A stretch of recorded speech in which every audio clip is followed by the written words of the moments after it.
Hello mga ka-person! So for today's video, maaga nga pala tayong gumising ngayon. Kaya sa aking paggising, bigla kong naalala na wala na pala kami ng panggatong. Kaya dali-dali akong nagsibak ng panggatong.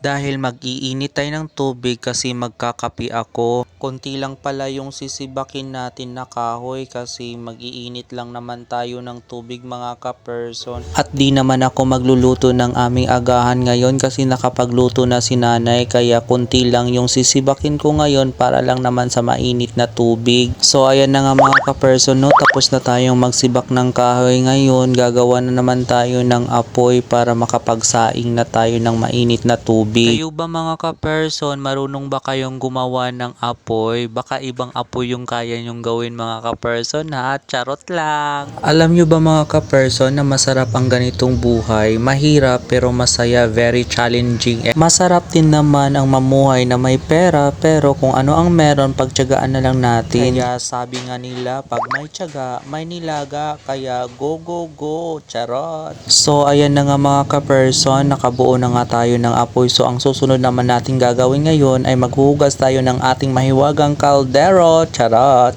Huwag nyo na lang po pansinin yung aking kaldero mga ka-person ha, kasi hindi pa po yan nalinisan. Expected na talaga pagkahoy yung ginagamit niyo sa inyong bahay, lalo na sa pagluto. Ganyan talaga ang kulay ng inyong kaldero, maitim na maitim.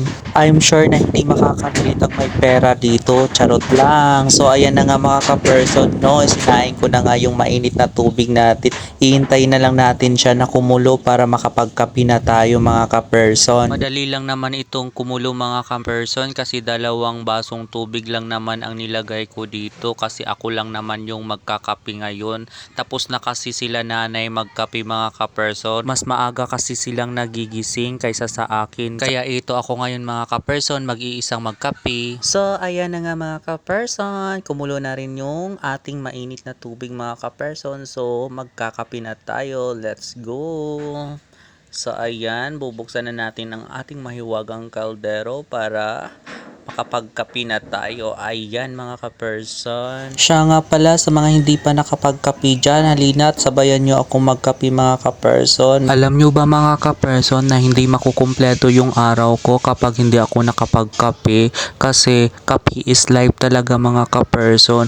Pag hindi ako makapagkapi ng isang araw mga ka-person, sumasakit po ang ulo ko, kaya kailangan ko talaga ng kapi araw-araw mga ka-person. Kayo ba, ganyan din po ba kayo mga ka-person? So ayan na nga mga ka-person, no, lalagyan na natin siya ng asukal kasi gustong gusto ko na talagang humigop ng mainit na kape mga ka-person. Ayan!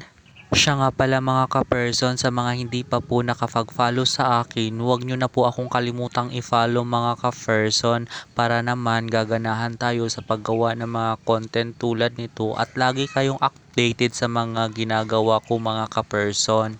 So ayan na nga mga ka-person, sa wakas nakahigop na rin tayo ng mainit na kape mga ka-person. So salamat sa panonood mga ka-person, ingat po kayo palagi, God bless, bye bye, hanggang sa susunod, paalam, don't forget to follow, like and share. Mwah!